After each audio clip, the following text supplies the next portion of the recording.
this video, we will study about the Bohr's atomic model. In 1913, Bohr proposed an atomic structure model. He said that electrons are revolving around the nucleus. But how they are revolving around the nucleus? According to his model, electrons are revolving around the nucleus in a similar way the way planets are revolving around the sun. Now, according to the Bohr atomic model, this is the nucleus and electrons are revolving around it in these orbits or shells, right? And each orbit is of a particular energy. It is having a particular energy. This is why these shells are also known as energy levels. I already told you in the diagram that electrons revolve around the nucleus in fixed circular paths called the orbit or shell, right? We also studied this point that each orbit has definite energy. These orbits are also called as energy levels. These are the shells or orbits with the green line, and the red ones are the electrons. These electrons are revolving around the nucleus. This model is similar for that of the planets revolving around the sun, and here electrons are revolving around the nucleus. Now, according to the Bohr atomic model, each orbit has a definite energy. It has a fixed energy. This is why these shells or orbits are also known as energy levels. I hope you understood these points. We have studied the energy of the orbits, that they have a fixed energy. That is why they are also known as energy levels. What about the energy of electrons? The energy of electrons is related to its distance from the nucleus. The further the electrons from the nucleus, the higher will be the energy. What does this mean? The further the electrons from the nucleus, the greater will be its energy. We can also say that as the size of the shell is increasing, the electrons present in that particular shell will have greater energy, right? See the size, it is of a smaller size as compared to this one. So electrons present in this shell will have low energy as compared to the electrons present in this shell. And similar goes for this shell, that if we compare these two shells, this is of a smaller size as compared to this one. So the electrons present in this shell, as it is nearer to the nucleus, it will have low energy, and these electrons will have high energy. Now, according to the Bohr models, when electrons revolve around the nucleus, they do not lose energy. It means that as these electrons are revolving around the nucleus, they are not losing their energy. Okay, their energy is fixed. They are revolving around the nucleus. They do not lose or gain energy. Then the next point is, when an electron jumps from higher energy orbit to lower energy orbit, it loses energy. Also, when electron jumps from lower energy orbit, it absorbs energy. Means that when it goes from higher to lower, it loses energy. And when it jumps from lower to higher, it absorbs energy. Have a look, this one is higher energy level and this is lower energy level. It says when electron jumps from higher energy level to the lower energy level, it loses energy.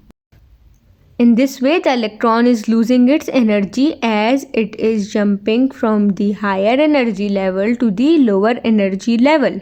Now have a look, here electron is jumping from the lower energy level to the higher energy level. In this case, this electron absorbs energy. You can see the difference in this easily, that electron is jumping from the higher to lower, it is releasing energy. And when it is jumping from lower to higher, it is absorbing the energy. Now, as I said that this is the higher energy level and this is the lower energy level. So, we will write it as E2 and this one will be E1. Okay, and then the energy difference will be calculated by the formula. Right? I wrote here E2 and this one is as E1. Now let us see the formula. For the energy difference, we have this formula which is E2 minus E1, which is equal to H. H is the Planck's constant and frequency. The frequency of those radiations which are either released or absorbed. H is the Planck's constant and the value for Planck's constant is 6.6262 multiplied by 10 raised to power minus 34 joule second.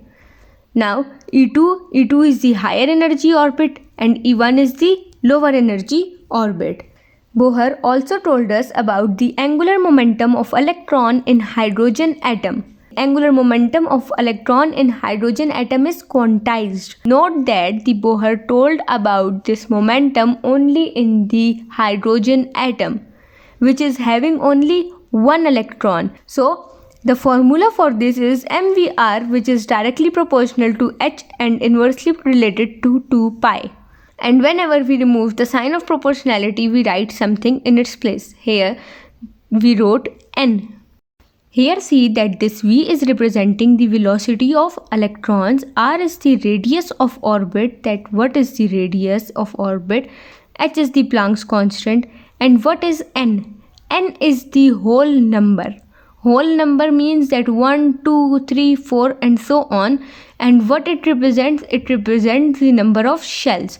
The first shell will be equal to n is equal to 1, the second will be n is equal to 2 and the third will be n is equal to 3 and so on. It means that this one will be equal to n is equal to 1. This one will be equal to n is equal to 2 and this will be n is equal to 3 and so on. Now, the first effect of the Bohr atomic model was that it predicted the lines in hydrogen spectrum only. Now, other hydrogen-like simple ions like helium positive. Helium has 2 electrons. Positive means it has lost its 1 electron.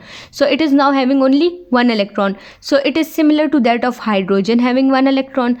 Lithium has 3 electrons. Having 2 plus signs means it lost 2 electrons. So, now lithium is also having only 1 electron, which is also equal to hydrogen. Hydrogen is having 1 electron. Now helium positive, it is also having 1 electron. Lithium plus 2, it is also having 1 electron. Beryllium having plus 3, it is also left with 1 electron. So Bohr predicted the lines in such kind of ions which were similar to that of hydrogen, means they have only 1 electron and not multi-electron system, means those elements having electrons more than 1 were not included. There are some other defects as well about the Bohr atomic model, but the second and the last defect that I am going to discuss with you is that modern research no longer believe in well-defined electron orbits as assumed by the Bohr in its atomic model. I hope you all understood the topic, and if you have any question then let me know in the comments below.